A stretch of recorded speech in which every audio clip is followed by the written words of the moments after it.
இப்போது பிரசன்ன தலைவராக இருக்கேன்.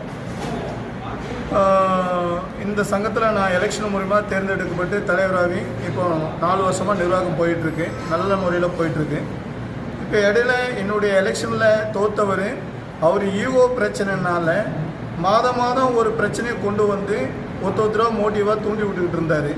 இதில் முறைப்படி என்னவோ அவருக்கு எல்லாமே தெரிவித்து அவரை நீக்கி சட்ட ரீதியாக டிஆர் ஆஃபீஸ் மூலிமா பேப்பரும் நாங்கள் வாங்கிட்டோம். அவரை நீக்கிறதுக்கான இது சட்ட ரீதியாக டிஆர் ஆஃபீஸ் மூலிமா பேப்பரும் பெற்றுவிட்டோம். 3 வருஷமாக நடைமுறையில் இருந்ததை வெற்றி பெற்றுவிட்டோம். இதை மீறி நாங்கள் இது பண்ணது அவங்க வந்து ஒரு பொதுக்கூட்டம் நடத்தக்கூடாது, உறுப்பினர் இயக்குனது இதுன்னு இங்கே போயிருக்காங்க, நம்ம நீதிமன்றத்துக்கு போயிருக்காங்க. அந்த வழக்கும் இப்போ ஒரு 1.5 வருஷமாக நிலுவையில் இருக்குது. இப்படி இருக்கும்போது இப்போ இருக்கிற ப்ரெசண்டாக இருக்கிற செயலாளர் வந்து அவங்களோட கூட்டு சேர்ந்துக்கிட்டு கடந்த ஒரு 6-7 மாதம் 8 மாதமாக நிர்வாகத்துக்கு முன்னும் பிறனா முரண்பாடு பண்ணிக்கிட்டு இருந்தார். அப்படி முரண்பாடு பண்ணும்போது அவருக்கு மகஜன சங்க நிர்வாகிகள் மூலியமாகவும் சட்ட பாதுகாப்பில் திரு ஆறுமுக நாயனார் அவர்களின் மூலமாகவும் அவரை கூப்பிட்டு பேச்சுவார்த்தை நடத்துனாங்க. அப்படி நடத்தியும் அவர் வந்து சரிவர நிர்வாகத்துக்கு ஒத்துழைக்காத காரணத்தினால அவருக்கு முறைப்படி அவருக்கு விளக்கம் கேட்டு நோட்டீஸ் அனுப்பப்பட்டது.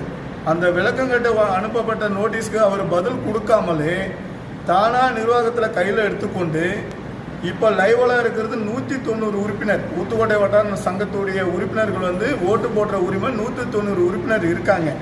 அவர் என்ன பண்ணுறாருன்னா இப்போ இருந்து செயலாளர் நீக்கின உறுப்பினர்களோட கூட்டு சேர்ந்து கொண்டு அந்த நீக்கின உறுப்பினரையும் நம்ம வந்து சட்ட ரீதியாகவும் நீக்கியாச்சு. சட்ட ரீதியாகவும் நீக்கி அதுக்கான பேப்பரும் நம்ம வாங்கிட்டோம். டிஆர் ஆஃபீஸில் நம்ம அதுக்கான பேப்பரும் வாங்கிட்டோம்.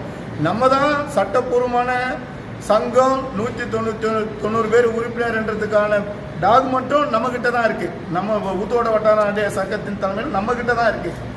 இப்போது நீக்கணுங்க என்ன திரு தங்ககுமார் என்ன பண்ணுறாருன்னா இப்போ நேற்று ஒரு பிட் நோட்டீஸை ஒட்டி திடீர்னு ஒரு பொதுக்குழுத்தை கூட்ட போகிறேன்னு சொல்லி ஏற்கனவே நீக்கப்பட்ட உறுப்பினர் இல்லாதன்னு சொல்லி ஒரு 70 பேர் தான் உறுப்பினர்னு அவர் சொல்கிறார். ஒரு டூப்ளிகேட்டை பேப்பரை வச்சுக்கிட்டு அவர் 70 பேர் தான் உறுப்பினர்னு சொல்லி நீக்கின உறுப்பினருக்கு தபால் அனுப்பி உறுப்பினருக்கே இல்லாதவங்களுக்கெல்லாம் கூப்பிட்டு வந்து பொதுக்குழு நடத்த போகிறதா ஒரு அறிக்கை பிட் நோட்டீஸ் பண்ணது யாரும் இல்லாதப்போ வந்து ஒட்டிட்டு போயிட்டார்.